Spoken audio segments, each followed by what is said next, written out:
Hi my YouTube family आज हमार विवाह बार्षिकी तो এখন আমরা মন্দিরে যাচ্ছি। এখন সন্ধ্যা হয়ে গেছে, সারাদিন ভিডিও করতে পারিনি, ভাবছিলাম করবো কিন্তু করা হয়নি। এখন সন্ধ্যা হয়ে গেছে, ঠাকুরের কাছে একটু আগে যাই, আগে ঠাকুরকে দিয়ে শুরু করছি। এই জন্যে চলো চলে আগে ঠাকুরকে দিয়ে শুরু করছি। তার কারণ হলো যে কি বলে সব কিছু তো ঠাকুরকে দিয়ে শুরু না, সব কিছু ঠাকুরেই আমাদের সব শান্তি। তো এখন আমরা যাচ্ছি মন্দিরে, মন্দির থেকে তারপর কী করবো না করবো আর পরে দেখাবো। আজকে আমার বিবাহ বার্ষিকী। দেখো গোপাল দাঁড়িয়ে আছে, সোয়েটার পরেছে, হাই বলছে, কাট করতে হবে। দেখো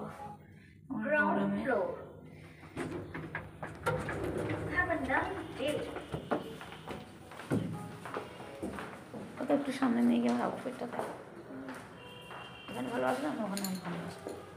এখন এই সাইডটা খুলছি,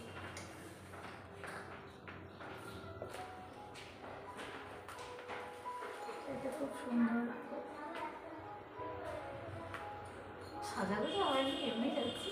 শাড়িটা খুব সুন্দর, দেখো শাড়িটা কি অদ্ভুত শাড়ি, এখানে আবার একটা গ্লেজ দিচ্ছে, দেখো দারুণ দারুণ শাড়িটা, দারুণ শাড়িটার পাটটাও খুব সুন্দর।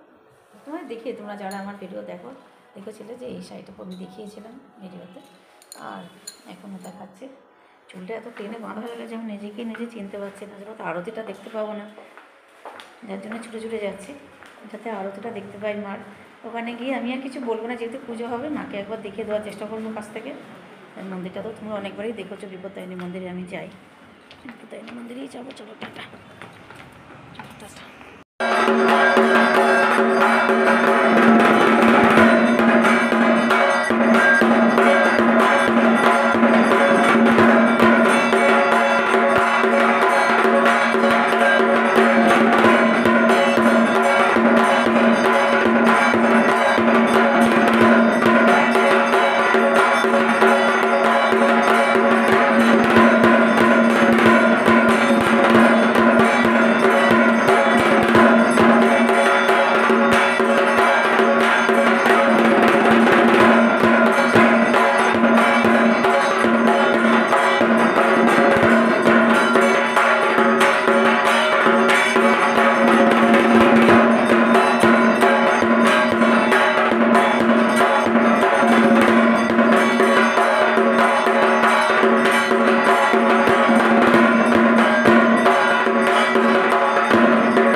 হ্যাঁ বলি।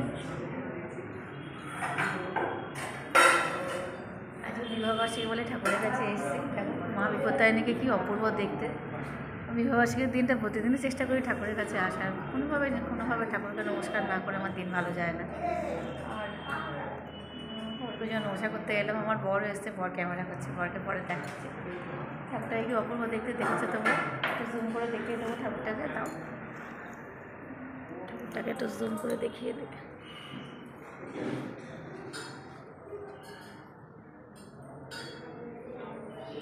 মাকে দেখো কি অপূর্ব মা, কি অপূর্ব মা দেখো। এই বিপত্তারিণী বাড়িটা আমাদের একদম বাড়ির কাছাকাছি, আমরা সব সময় আসি এই মার কাছে। মা খুব জাগ্রত। আজকে বিবাহবার্ষিকী, ওই জন্য আরও বেশি করে এসেছি মার আশীর্বাদ নিতে। মার আশীর্বাদ ছাড়া তো জীবন ভালো হবে না। এই হচ্ছে আমার বর, দাঁড়ানো জুম কমাই। এই দেখো আমার বর দাঁড়িয়ে আছে ঠাকুরের সামনে। আমার বড়ও খুব ঠাকুরের ভক্ত, মার ভক্ত আমরা সবাই।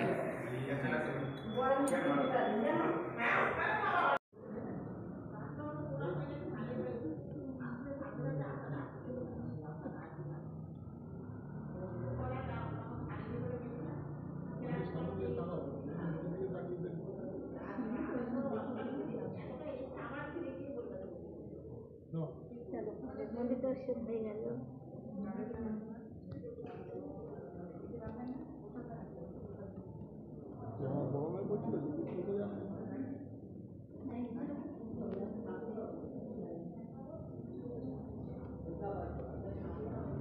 কোনো কিছুতে কারোর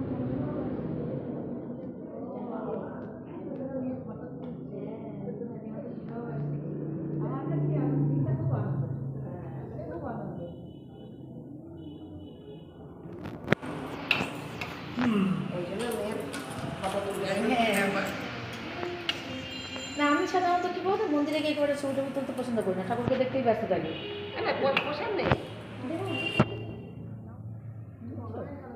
বুঝছো? দেখো এখানে প্রসাদ দিচ্ছে ঠাকুরের, মার ভোগ দিচ্ছে। আমরা যে বিবাহবার্ষিকীর দিন মার ভোগও পেয়ে গেলাম। তারা এইভাবে তো ধরতে পারবো না রে কথা। দাঁড়া দাঁড়া দাঁড়া দাঁড়া দাঁড়া। দেখো সিঁড়িটা, এই সিঁড়িটা দিয়ে উপরে যাওয়া। আর এই নিচেটা খুব সুন্দর, এই ফুল নিচেটা আমি কোনোবার নেওয়া হয় না। কথা সুমন একটু চুপ করো। আমার বর ভোগ নিয়ে দাঁড়িয়ে আছে দুজনের, এই আমার বড় মেয়ে, ফুল ফ্যামিলি। এই হচ্ছে বাইরের রাস্তা, মন্দিরটা বাইরে গিয়েও দেখাবো। ভেতরটা এন্ট্রান্সটা এরকম খুব সুন্দর। মা গো,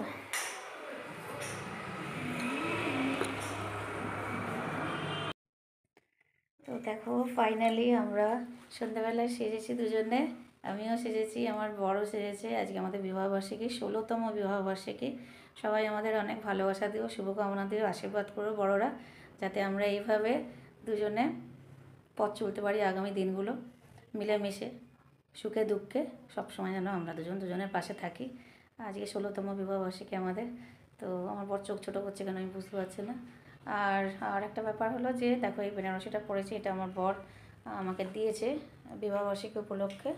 ঠিক আছে, বিবাহবার্ষিকী উপলক্ষে এই বেনারসিটা দিয়েছে আমাকে। তো আজকে সাজাগোজা করেছি। আর আরেকটা ব্যাপার যেটা, সেটা হলো যে আজকে আমি আর আমার বর একটু শেয়ার করবো যে আমরা বিয়ের দিনে কীরকম আমাদের কী কী হয়েছিল। মানে আমার বর আমাকে যখন বিয়ে করতে গেছিলো, আমার বর পরে বিয়ের পরে আমাকে বলেছিল যে নাকি আমাকে নাকি আলো লাগছিল, মানে আলো আলো বেরোচ্ছিলো আমার চারপাশ থেকে, নাকি আলো বেরোচ্ছিলো, আমি এত ফর্সা ছিলাম, এত দেখতে ভালো ছিলাম। আমার বর কি বলে একটু শুনে নাও। হ্যাঁ, ও তো অ্যাকচুয়ালি খুব দেখতে ভীষণ সুন্দর ছিল, আর তেমনি ফর্সা ছিল। বিভিন্ন রকম আপনি জানেন ওর শরীর অনেক রকমভাবে প্রতিকূল, সেই জন্য হয়তো ঠিক মতন এখন আসে না, কিন্তু তখন অসম্ভব সুন্দর, অসম্ভব দেখতে সুন্দর, অসম্ভব একটা শরীর থেকে যেন আমার দেখলে যে দেখবে তার পছন্দ হয়ে যাবে এরকম অবস্থা। মানে আমি যে ওকে বিয়ে করছি এটা অনেকে আমাকে বলেছিল যে তুই কী করে পেলি এরকম সন্ধান এরকম। তো আমার অফিসের যারা স্টাফ ছিল তারাও সবাই মানে বলছিল যে, এবং অনেকে পরেও বলেছে যে তোর ভাগ্যে কী করে হলো এরকম এত সুন্দর একটা বউ একদম। তো যে যার ভাগ্যে পায় বউ, হ্যাঁ, সে আলো তার শরীর থেকে বেরোয় বা তাকে দেখতে সুন্দর হয়ে যায় দিন দিন। এখনও পর্যন্ত যা দেখতে সুন্দর আছে অনেকেই জিজ্ঞেস করে যে সে আর বললাম না, পরে বলবো। না, পরে বলবেন না। ওদিক থেকে ব্যাপারটা একটা বাড়িঘর তো সেরকমভাবে গোছানো নেই, গামছা দেখা যাচ্ছিলো দরজায়, তাই আমি সরিয়ে নিলাম। আর একটা কথা হলো যে আর একটা জিনিস নিয়ে আমাকে খুব রাগায়, সেটা হলো যে বিয়েটা আমাদের ছিল রাত 12:30টার সময় আমাদের লগ্ন ছিল বিয়ের। তো আমাদের কি হয়েছিল, বিয়ে শেষ হতে হতে ভোর হয়ে গেছিলো। বিয়েটা অনেকটা সময়ের, বিয়ে শেষ হতে হতে ভোর হয়ে গেছিলো। তো খেতে দিয়েছিল আমাদেরকে, ওকেও দিয়েছিল আমাকেও দিয়েছিল। তো আমাকে একটা বড় মাছের মাথা দিয়েছিল খাবারতে, সব কিছুর সাথে একটা মাছের মাথা বড় দিয়েছিল। তো আমার খুব ইচ্ছে হয়েছিল যে সারাদিন কিছু খাইনি, তো বিয়ে বলে উপোস ছিলাম, তো ওই মাছের মাথাটা আমি খাবো। তো সেটা নিয়ে সারা জীবন রাগায়। বলো এবারে।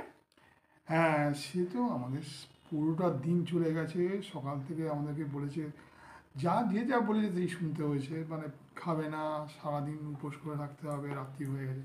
এবারে যখন মানে আমাদের বিয়ে যিনি দিয়েছিলেন তিনিও মানে সমস্ত নিষ্ঠা করে প্রায় 3টে 3:30 বেজে গেছে, তখন আর কি, তখন খেতে বলেছি আমি আরও। আর আর কেউ নেই দিদি তখন। দিদি ছিল, দিদি সব সাজিয়ে গুছিয়ে দিয়েছে, ও সেই সামনে মানে এত বড় মানে কি বলা যায়, মাছের 4 কিলো মাথাটা অত 5 বড়। কিলো মাছের মাথা দিয়ে ওর সামনে একটা দিয়েছে। আমি ওর দিকে তাকাচ্ছি মাঝে মাঝে, আমি বলছি যে তুমি আর এত রাত্রি হয়ে গেছে, খাবে কি ওটা। তো সেটা খেতে দেওয়া খেতে হয়নি, দেয়নি আমাকে, আমার কি খেতে রাগ। দিইনি, কিন্তু আমি রিসেন্ট ওর একটা হাফ সাইজের একটা মাথা এনে দিয়েছিলাম। এখনো পর্যন্ত সেই আমার এই ইচ্ছা আছে যে একটা ওরকম বড় মাথা দিয়ে ওকে আসল কথা, মাছের। কেন বললাম কথাটা, যে আমি এখনো পর্যন্ত ওকে সেই নিয়ে শোনাই যে তুমি আমাকে মাছের মাথাটা কেন খেতে দিলে না। হ্যাঁ, মেন ব্যাপার, আমাকে কেন মাছের মাথাটা তুমি খেতে দিলে না সেদিনকে। তো এটা নিয়ে আমি ওকে খুব বলি, আর ও আমাকে রাগায়, সবার মাঝখানে বলে চন্দ্রানীকে আমি মাছের মাথাটা খেতে দিইনি বলে। চন্দ্রানী খুব কী রাগ। তো এইসব আমাদের বিয়ের সব গল্প 16 বছর বাদে মনে পড়লো, এই জন্য যে কোনো দিন তো ভাবিনি এসব সোশ্যাল মিডিয়ায় এসব শেয়ার করবো বা কিছু। আজকে কিছু মনের কথা বললাম। চলো, টাটা। আজকের মতো আজকে আমরা এইভাবেই কাটাচ্ছি দিনটা। তো আমি যেহেতু ওর থেকে অনেকটা ছোট হাইটের, সেহেতু আমি ধরতে পারছি না, ও অনেক উঁচুতে আমার থেকে, আমি অনেক উঁচু করে হাত ধরে আছি, তার জন্য আমার ফিগারটা আসছে না। আর এইভাবেই চলুক, পুরো ফিগার ফিগার দেখাবার দরকার নেই, কারণ আমার দ্বারা হবে না। আর দেখা যাচ্ছে ওদিকটা দেখিও না, কারণ ওদিকটা অগোছাল আছে, সব দিকেই অগোছাল আমাদের বাড়ি, বুঝেছো। আমাকে দেখানো মানে খুব মুশকিল। ঠিক আছে, এই সেজেছি আজকে, দেখো আমি আরও নিচু হয়ে যাচ্ছি, এবার দেখো মাথায় কি সুন্দর সিঁদুর পড়েছি দেখো। আর এই দেখো সব সেজেছি যেন এটা রোটেট না হয়ে যায়। আর শ্বাসটা মনে হয় দেখাতে পারলাম, এদিকে উঁচু নিচু সব রকম হয়ে শ্বাসটা দেখাচ্ছি। আর ওদিকে ঘরে সব কম্বল টম্বল ময়লা করে রেখেছে ঘরটাকে, বারবার ওদিকটা আসছে, ওই জন্য আমার মেজাজটা খারাপ হয়ে যাচ্ছে। তো যাই হোক, আজকের ব্লগটা এখানেই শেষ করলাম। আজকে বিবাহবার্ষিকীর ব্লগটা তোমাদের কেমন লেগেছে বলো, আর একটু কমেন্ট করো প্লিজ। সবাই একটু শুভকামনা জানিও, সবাই একটু শুভকামনা জানিও যে যাতে আমাদের জীবনটা খুব ভালো যায়, পরবর্তী সময়টা যাতে খুব ভালো যায়, জীবনটা খুব ভালো যায়। তো আজকে ব্লগটা এইভাবে শেষ করে দিলাম। চলো, টাটা।